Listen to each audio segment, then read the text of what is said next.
Hello students, রাত পোহালেই WBSSC group D এর exam, সেই বহু প্রতীক্ষিত এক্সাম।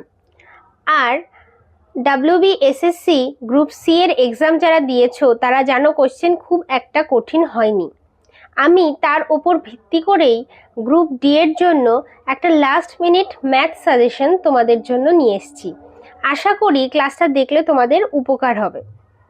যারা যারা এই ক্লাসটা মন দিয়ে করে যাবে শেষ পর্যন্ত, আমি গ্যারেন্টি যে তোমাদের এটা খুবই হেল্পফুল, তোমাদের জন্য এটা হতে চলেছে। তো বেশি কথা না বাড়িয়ে আজকের ক্লাসটা আমি স্টার্ট করছি। খুব ছোট্ট একটা সেশন, কিন্তু খুবই গুরুত্বপূর্ণ। এবার হ্যাঁ, হুবহু হয়তো মিলবে না, কিন্তু টাইপটা একই থাকবে, সেটা সম্ভবও নয়। আর আমরা যতই অনলাইন ক্লাসগুলো করি বা ইউটিউবে আমরা যারা ক্লাস করাই, তারা কিন্তু সবাই জানে যে যে কোশ্চেনগুলো আমরা তৈরি করছি তোমাদের জন্য, ঠিক সেম কোশ্চেন এসে যাওয়াটা একেবারেই ভাগ্যের ব্যাপার। তবে টাইপ কিন্তু কখনোই বদলায় না। মানে কোশ্চেনের টাইপ এক, হয়তো সংখ্যাটা পাল্টে দেবে বা একটু ঘুরিয়ে দেবে, তোমাদেরকে বুদ্ধি করে কিন্তু করে আসতে হবে। আর এই প্যাটার্নটাই সব। প্যাটার্নটা যদি তোমরা একবার আয়ত্ত করে ফেলতে পারো তাহলে এগুলো কিছুই না। তো চলো আজকের সেশনটা আমি স্টার্ট করছি।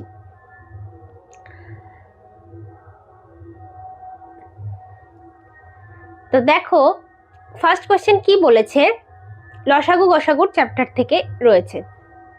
বলছে দুটি সংখ্যার গুণফল 3380, গসাগু 13 হলে সংখ্যা দুটির লসাগু কত? তাহলে আমরা দুটি সংখ্যার গুণফল জানছি এবং গসাগু জানছি 13। এবার বলেছে লসাগু বের করতে। এটা তো খুব সিম্পল, সবাই জানো। যারা অনেকদিন ধরে কম্পিটিটিভ এক্সামের জন্য পড়াশোনা করছো তারা প্রত্যেকেই জানো যে এর সূত্র হচ্ছে দুটি সংখ্যার গুণফল ভাগ লসাগু, তাই তো? তাহলে কি করব, 3380 ভাগ 13। তাহলে 13কে যদি 3380 দিয়ে কাটি তাহলে কত আসছে দেখো, 13 অক্ষে 13, 13 দুগুণ 26, 2 প্রথমেই আসছে 2।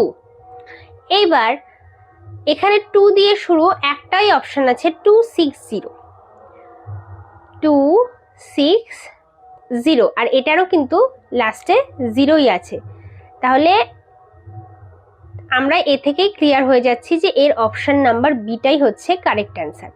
দেখো কোশ্চেন যেরকমই হোক, তোমাদের কিন্তু অনেকটা টাইম থাকছে এক্সাম হলে। আমি এরকম অপশন টেস্ট করে করলাম ঠিকই অঙ্কটা, কিন্তু তোমাদের যদি কোনো রকম কোনো সন্দেহ থাকে তাহলে কিন্তু তোমরা পুরোপুরি অঙ্কটা কষে করে আসতে পারো, সেরকম টাইম দেওয়া হয়েছে এই এক্সামে। এটা অন্যান্য এক্সামের মতো নয় যে একেবারেই শর্ট টেকনিক ছাড়া তোমরা এক্সাম হলে এটা শেষ করে আসতে পারবে না, তা নয়। তবে এটা বলা ভালো যে যদি তোমাদের হাতে টাইম থাকে তোমরা অঙ্কটা করেই দেখে আসবে। তো চলো আমরা নেক্সট অঙ্কে যাই।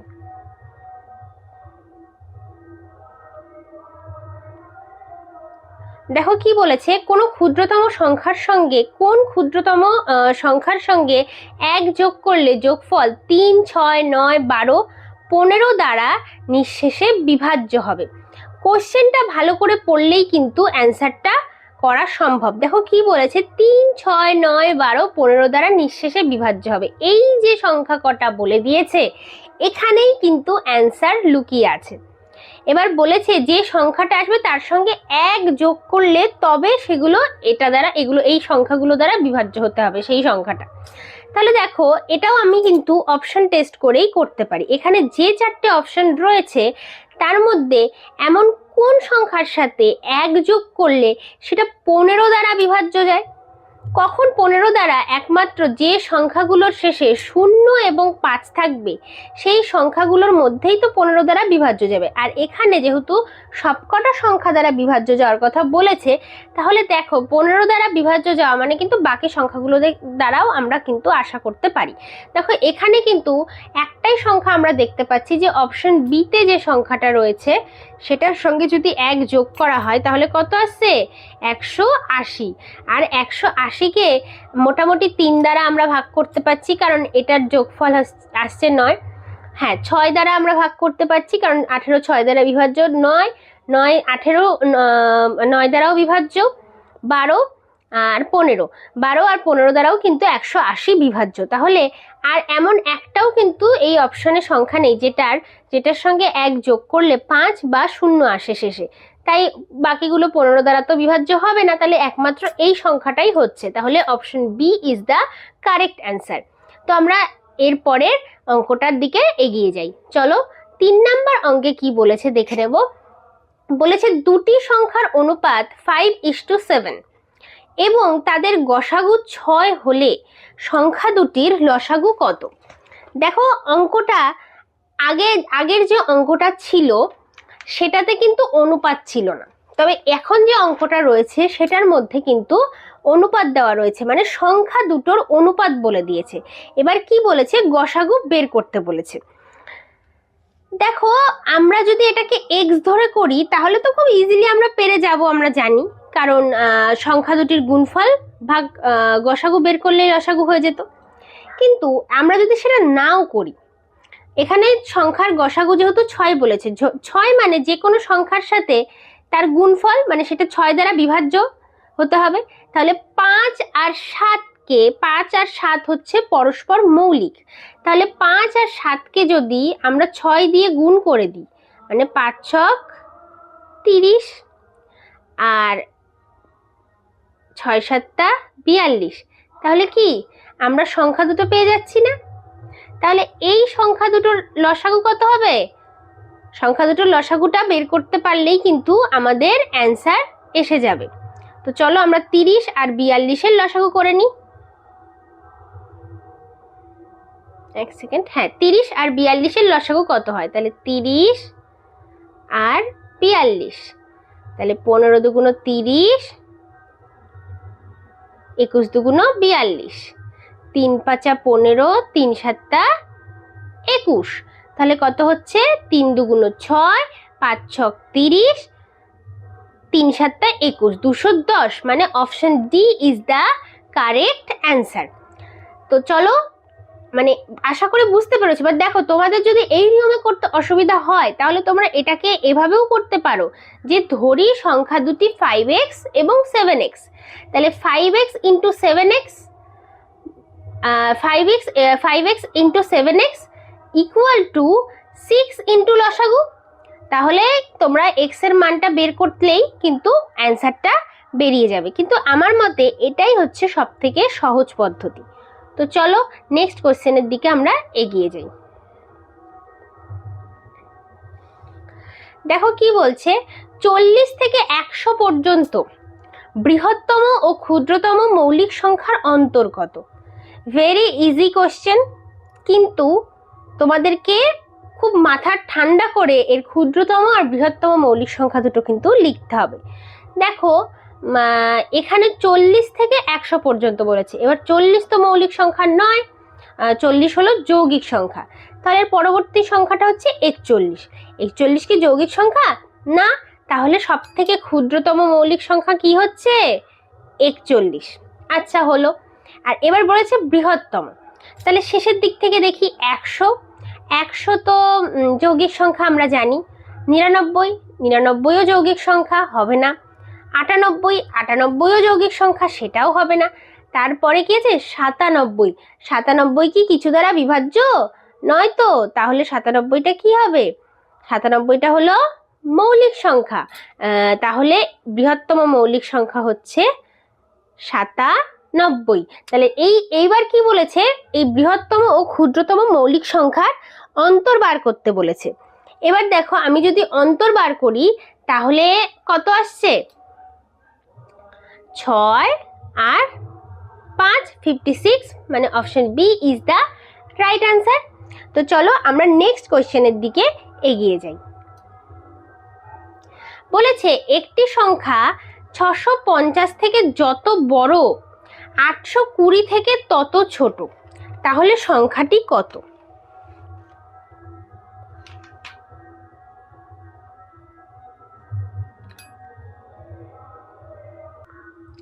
দেখো it's a very tricky question. দেখো কি বলেছে, একটি সংখ্যা 650 থেকে যত বড় 820 থেকে তত ছোট, তাহলে সংখ্যাটি কত? আমরা যদি সংখ্যাটিকে x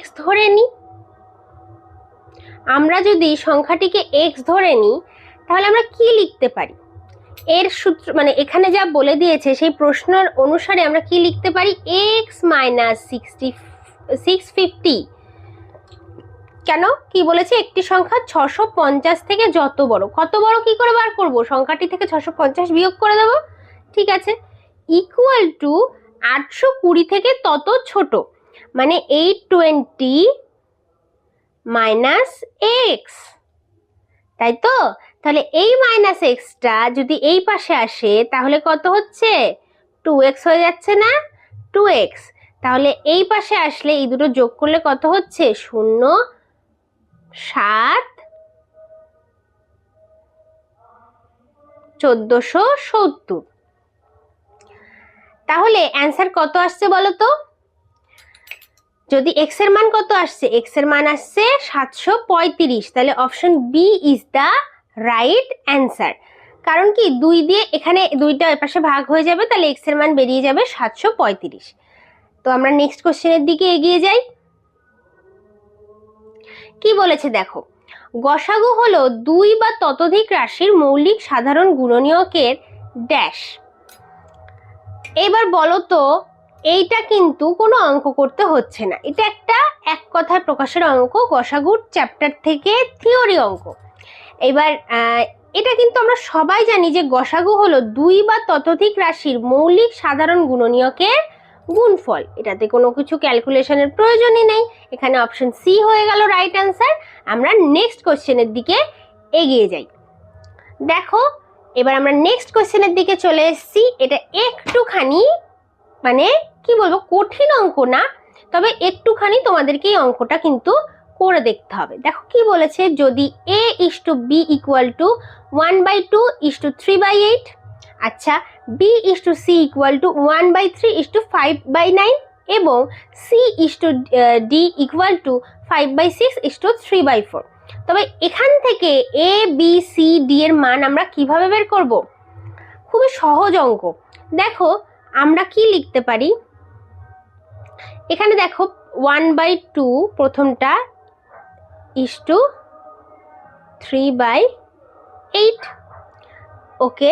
দ্বিতীয়টা কি বলেছে? 1/3 is to 5/9। আর তৃতীয়টা কি বলেছে? 5/6 is to 3/4। এবার দেখো প্রথম যে দুটো মানে 1/2 is to 3/8, এর লসাগু কত হচ্ছে বলো তো? 8। তাহলে আমরা যদি ওপর নিচে 8 গুণ করে দিই, 8 into 1/2 into 8, তাহলে এই 8 কেটে গেল আর এখানে পড়ে থাকলো 4। এখানে জায়গাটা বড্ড ইয়ে হয়ে গেল, একটু ক্লিন করে নি জায়গাটা, 1 সেকেন্ড। দেখো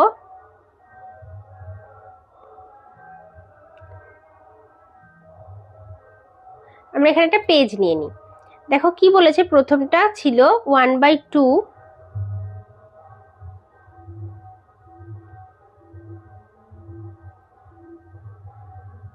দেখো এখানে কি ছিল? 1/2 আর 3/8।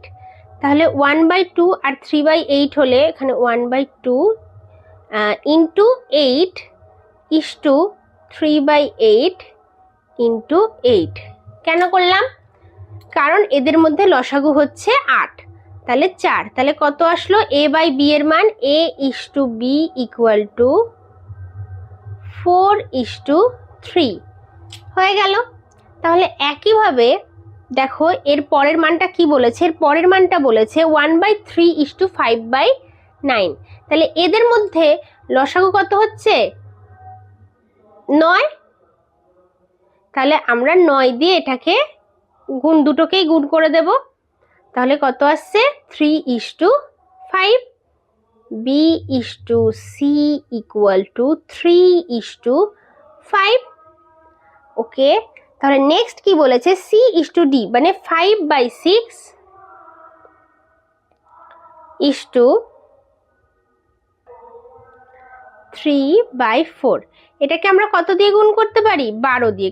কারণ কি এই দুটোর লসাগু হচ্ছে 12, তাহলে 6 দুগুণ 12, 3 4 12। তাহলে C/D ইকুয়াল টু 10/9। তাহলে দেখো এবার আমরা সোজা চলে যাব এখানে। তাহলে এখানে আমরা কি লিখতে পারি? এখানে আমরা যদি লিখি A/B/C/D, দেখো কত বেরোলো? প্রথমটাই কত বেরোলো? 4/3, মানে A/B ইকুয়াল টু 4 3। তাহলে এর পাশে কিছু নেই, মানে 3 ওকে। তারপরে কত বেরিয়েছে? 3/5, মানে 3 আর 5, তাহলে এখানে 5, এখানে 3। আচ্ছা, তারপরেটা 10/9। তাহলে আমরা যদি এখানে 10/9 লিখি, তাহলে এখানে 10, এখানে 10। এই নিয়মটা তোমরা নিশ্চয়ই জানো, আর এখন ব্যাখ্যা করার সময় নেই, তাই সময় নষ্ট না করে আমি সোজা অঙ্কটাই করি। দেখো 3গুলো কিন্তু সবকটাই কেটে গেল। তাহলে যদি আমরা এটাকে গুণ করে দিই, মানে প্রত্যেকটাকে গুণ করে দিই, মানে 4 10 40, 3 10 30, 5 10 50, 5 9 45। তাহলে কি লিখতে পারি? 4 10 40, 3 10 30, আর কত হচ্ছিল? দেখো 5 10 50, 5 9 45, 5 10 50, 5 9 45।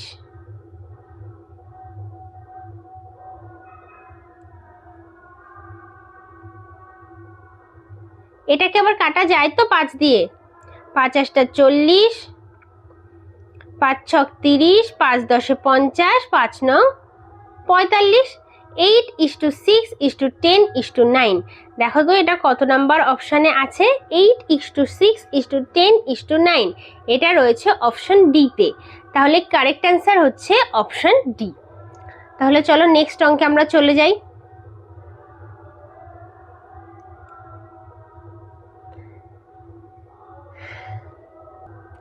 দেখো কোশ্চেন নাম্বার 8 কি বলেছে? কোনো মূলধন সরল সুদে 4 বছরের দ্বিগুণ হয়, তাহলে কত বছরে 4 গুণ হবে? এবার দেখো আমরা সবাই জানি যে 4 গুণ মানে সরল সুদের ক্ষেত্রে, শুধুমাত্র সরল সুদের ক্ষেত্রে যদি 4 গুণ হয়, মানে সরল সুদ যদি 4 গুণ হয়, তাহলে সেটাকে আমরা কি লিখতে পারি? 3 গুণ লিখতে পারি। তাহলে কি বলতে পারি? যে 1 গুণ সুদ হচ্ছে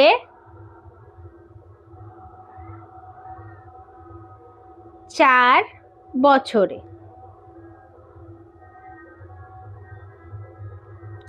তাহলে 4 গুণ সুদ কত বছরে হচ্ছে? 4 না, 3 গুণ, কারণ আমরা কি বলছি যে 4 গুণ মানে হতে হবে 3 গুণ। তাহলে 3 গুণ সুদ হচ্ছে 4 × 3 বছরে, মানে 3 4 12। তাহলে 12 বছর কোনটায় আছে? অপশন নাম্বার সি হয়ে যাবে কারেক্ট অ্যান্সার, 12 বছরে। তাহলে চলো আমরা নেক্সট অঙ্কে যাই। দেখো 1 থেকে 94 পর্যন্ত জোড় সংখ্যাগুলির গড় কত? 9 নম্বর কোশ্চেনে কি বলেছে? গড় থেকে রয়েছে 1 থেকে 94 পর্যন্ত জোড় সংখ্যাগুলির গড় কত। এই কোশ্চেনটা অনেকেই কিন্তু ভুল করে আসবে। কেন? এখানে দেখো কোশ্চেনে কি বলেছে? 1 থেকে 94 পর্যন্ত জোড় সংখ্যাগুলির গড় কত। অনেকেই ঠিক করে কোশ্চেনটা পড়বে না এবং n+1/2 মানে 95/2 47.5 অ্যান্সার করে দিয়ে চলে আসবে, কিন্তু এই অ্যান্সারটা কিন্তু সঠিক হবে না। তাহলে কোন অ্যান্সারটা সঠিক হবে? কি হবে? দেখো এখানে বলেছে জোড় সংখ্যা। তাহলে জোড় সংখ্যা মানে কি? এখানে আমরা কি লিখতে পারি? 2 + n মানে 94/2। তাহলে কত হচ্ছে? 96/2। তাহলে option C 48 is the correct answer. এই টাইপের অঙ্ক কিন্তু অবশ্যই অবশ্যই অবশ্যই থাকবে। এই যে তোমরা জোড় সংখ্যাটা যদি খেয়াল না করো, তাহলেই কিন্তু কোশ্চেনে অ্যান্সার করতে গড়বড় করে ফেলবে। আর যদি তোমরা একটু মানে ধীর স্থির হয়ে মনোযোগ সহকারে কোশ্চেনটা পড়ো, তাহলেই কিন্তু কোশ্চেন তোমরা সঠিকভাবে সলভ করে আসতে পারবে, কারণ গ্রুপ ডি এর এক্সামে খুব একটা কঠিন কোশ্চেন হবে না। চলো তাহলে আমরা নেক্সট কোশ্চেনের দিকে এগিয়ে যাই। কোশ্চেন নাম্বার 10 কি বলেছে? এক ব্যক্তির বেতন প্রথমে 10% বৃদ্ধি পেল, পরে আবার 10% হ্রাস পেল, তার বেতনের মোটের ওপর কি পরিবর্তন হলো? দেখো এখানে যে অপশনগুলো দিয়েছে, দেখো আমরা কি বলছি, 10% বৃদ্ধি পেল আর তার থেকে আবার 10% হ্রাস পেল, মানে মোটের ওপর বৃদ্ধি তো হতে পারে না, তাহলে এই অপশনটা কাটা। এবার 10% বৃদ্ধি পাওয়ার পর যে মানে অঙ্কটা আসবে সেটা থেকে আবার 10% হ্রাস পাচ্ছে, তাহলে কোনো পরিবর্তন হবে না, আমরা এটাও বেতনের পরিবর্তন হবে না এটাও আমরা বলতে পারবো না, তাহলে এই অপশনটাও কিন্তু রং হয়ে যাচ্ছে। তাহলে পড়ে থাকলো কত? 1% হ্রাস আর 2% হ্রাস। এবার কোনো দিকে না ভেবে আমরা সূত্রটা লিখে ফেলবো, আর স্কয়ার বাই 100। এখানে আর কত?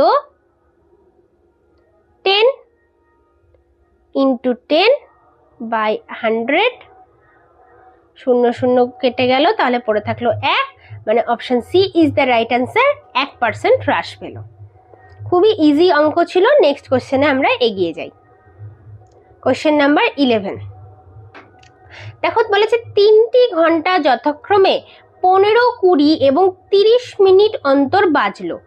বেলা 11টার সময় একসাথে বাজার পর আবার তারা কখন একসাথে বাজবে? এটা তো খুবই সিম্পল অঙ্ক। বলেছে বেলা 11টার সময় একসাথে বাজার পর আবার কখন একসাথে বাজবে, আর 3টে সময় দিয়ে দিয়েছে, কিছু না, এইগুলোকে একটু লসাগু আমরা করে দেব। দেখি কত আসে লসাগু। 3 5 15, 4 5 20, 5 6 30, 3 অক্ষে 3, 4, 3 দুগুণ 6, 2 লিখলে কত আসছে? 2 দুগুণ 1, 2 দুগুণ 4, 2 অক্ষে 2, তাহলে লসাগু কত আসছে? 2 দুগুণ 4, 3 4 12, 5 12 60। 60 কি? 60 মিনিট। 60 মিনিট মানে 1 ঘন্টা। তাহলে 1 ঘন্টা পর, মানে 11টার সময় বেজেছে, তার ঠিক 1 ঘন্টা পরে আবার একসাথে বাজবে। তাহলে অ্যান্সার কত হবে? দুপুর 12টা। বেলা 11টা, তার 1 ঘন্টা মানে দুপুর 12টা, মানে option A is the correct answer. Next কোশ্চেনের দিকে এগিয়ে যাওয়া যাক। Question number 12। কোশ্চেন নাম্বার 12 এর অঙ্কটাও কিন্তু খুব সহজ অঙ্ক। দেখো কি বলেছে, 1 + 11 মানে 1 + 1 1, মানে দেখো এখানে সব কিন্তু 1, কোনো কিন্তু এক্সট্রা কোনো সংখ্যা নেই। এবার আমরা কি দেখব, যে লাস্টে কতগুলো এক আছে, দেখি গুণে দেখি। 1 2 3 4 5 6 7 8 9, 9টা আছে। তাহলে আমরা কিচ্ছু না ভেবে কি লিখব? 1 2 3 4 5 6 7 8 9। এখানে যদি 10টা এক থাকতো তাহলে কিন্তু অ্যান্সার পাল্টে যেত। যেহেতু 9টা এক আছে, তাহলে এরকম যদি 9টা এক পর্যন্ত থাকে তাহলে কোনো কথা না ভেবে 1 থেকে 9 পর্যন্ত লিখে দেবে, বা 6টা থাকে 1 থেকে 6 পর্যন্ত, 7টা থাকে 1 থেকে 7 পর্যন্ত, ব্যাস অঙ্ক solve. Option C is the correct answer. Next কোশ্চেনের দিকে এগিয়ে যাই। Question number 13। দেখো কি বলেছে, প্রথম 21টি স্বাভাবিক সংখ্যার গড় 11 হলে প্রথম 42টি স্বাভাবিক সংখ্যার গড় কত? প্রথম 21টি স্বাভাবিক সংখ্যার গড় 11 এটা বলে দিয়েছে। এইখানে এই যে 21 সংখ্যাটা দিয়েই তোমাদেরকে কনফিউশন ক্রিয়েট করার জন্য এই 21 সংখ্যাটা কিন্তু দেওয়া, এটা এখানে কোনো কাজে লাগবে না, এটা পুরোপুরি সূত্রের অঙ্ক। আর সূত্রটা কি? n + 1/2। এখানে n কত? 42, তাহলে n + 1 মানে 42 + 1/2 মানে 43/2। তাহলে option B is the correct answer. 21.5, 21.5। এবার পরের কোশ্চেনের দিকে এগিয়ে যাই। দেখো কি বলেছে, এ বি এবং সি এর মধ্যে 1050 টাকা এমনভাবে ভাগ করা হলো যাতে এ এর অংশ বি ও সি এর মিলিত অংশের 2/5 হয়। এ কত টাকা পাবে? দেখো কি বলেছে, এ বি এবং সি এর মধ্যে 1050টাকে এমন ভাবে ভাগ করা হলো যাতে এ এর অংশ বি আর সি এর মিলিত অংশের 2/6। তাহলে আমরা এটাকে যদি অনুপাত বের করে নিই, এ আর বি প্লাস সি এর অনুপাত বের করি, তাহলে কত হবে? 2:5। এবার বলো এখানে কার বের করতে বলেছে? এ কত টাকা পাবে? এ কত টাকা পাবে যেটা মানে বের করতে বলবে সেটা ওপরে থাকবে। তাহলে আমরা লিখতে পারি 2 বাই এই দুটোর যোগফল মানে 7 গুণ 1050। এবার 7কে যদি 1050 দিয়ে ভাগ ভাগই তো করি, ভাগ করি 7কে যদি 1050 দিয়ে ভাগ করি কত হচ্ছে? 150। তাহলে 150 গুণ 2 ইকুয়াল টু 300 টাকা। তাহলে option B is the correct answer. তাহলে আমরা নেক্সট কোশ্চেনের দিকে এগিয়ে যাই। এটা বুঝেছো আশা করি, যদি না বুঝে থাকো কমেন্ট করবে, আমি কমেন্টে বলে দেবো যে কেন হলো। আর এতে বোঝার কিছু নেই, দেখো সিম্পলি বলেছে এ এর অংশ বি আর সি এর মিলিত অংশ 2/5। মানে আমি যদি এদের অনুপাত বের করে নিই তাহলে 2:5 আর 2:5। এবার এবার যদি বি বলতো তাহলে 5 ওপরে থাকতো, যেহেতু এর কত টাকা পাবে সেটা বের করতে বলেছে তাই 2 ওপরে রয়েছে, দিয়ে নিম্নে তাদের দুটির যোগফল। এবার যোগফল 7, সেটাকে আবার 1050, এই 2/7 সাথে যদি 1050টা আমরা গুণ করে দিই তাহলেই কিন্তু অ্যান্সার বেরিয়ে গেল। চলো আমরা নেক্সট কোশ্চেনে এগিয়ে যাই। এটা হচ্ছে আজকের ফাইনাল কোশ্চেন এবং শেষ কোশ্চেন। তারপরে তোমরা হচ্ছে নিজেরাও দেখো এবং বন্ধুদেরকেও দেখার সুযোগ করে দাও। আর এই কোশ্চেনগুলোর মধ্যে এই টাইপের কোশ্চেন যে তোমরা কমন পাবে এটা আমি 100% শিওর। তো চলো অ্যান্সারটা দেখে নিই। দেখো বলেছে x 12 y 27 ক্রমিক সমানুপাতি হলে x ও y এর মান কত? এটা ক্রমিক সমানুপাতি বলেছে, তাহলে যেরম আছে আমরা সেরম ভাবেই লিখে দেব। x = 12 equal to 12 y equal to y = 27। তাহলে এটাকে আমরা কি লিখতে পারি? x/12 equal to 12/y equal to y/27। তাহলে এই জায়গা থেকে আমরা y এর মানটা বের করতে পারি না? কি হবে? y² ইকুয়াল টু 12 গুণ 27। তাহলে y ইকুয়াল টু √3 গুণ 4 3 গুণ 7। তাহলে কত আসবে? 3 গুণ 2 গুণ 3। y এর মান আমরা পেয়ে গেলাম 18। দেখো y এর মান যদি আমরা 18 পেয়ে যাই তাহলে এখানে x/12 ইকুয়াল টু 12/y বলেছে, এখানে y এর মান বেশি বসিয়ে আমরা বাকি অঙ্কটা বের করতে পারি। তাহলে x/12 ইকুয়াল টু 12/18। তাহলে x ইকুয়াল টু 144/18 বা না 144 লিখলাম না, 12 গুণ 12ই লিখি, তাহলে আমাদের গুণ ভাগ করতে সুবিধা হবে। 9 দুগুণ 18, 6 দুগুণ 12, তারপরে 3 তিরিককে 9, 3 চারা 12, 3 দুগুণ 6, 4 দুগুণ 8। তাহলে x এর মান কত বেরোলো? x এর মান বেরোলো 8 আর y এর মান কত বেরোলো? 18। তাহলে দেখো এখানে কোনটায় 8 আগে আসবে, কারণ 8 হচ্ছে x এর মান আর 18 হচ্ছে y এর মান। তাহলে option A is the correct answer. এখানে অনেকেই মানে না দেখে অপশন বি অ্যান্সার করে দিয়ে চলে আসতে পারো, কিন্তু নয়। কারণ কি বলেছে, মানে আগে x এর মান তারপরে y এর মান, তাহলে x এর মান আগে থাকবে 8 আর 18 y এর মান। তো আজকের সেশন থাকছে এই অবধি। সকলে ভালো করে এক্সাম দাও, আশা করি সকলের এক্সাম ভালো হবে এবং খুব মন দিয়ে খুব দেখে শুনে অ্যান্সার করে আসো। সকল স্টুডেন্টকে আমার তরফ থেকে অল দ্য বেস্ট। আজকের সেশন এই অবধিই থাকছে। Good night.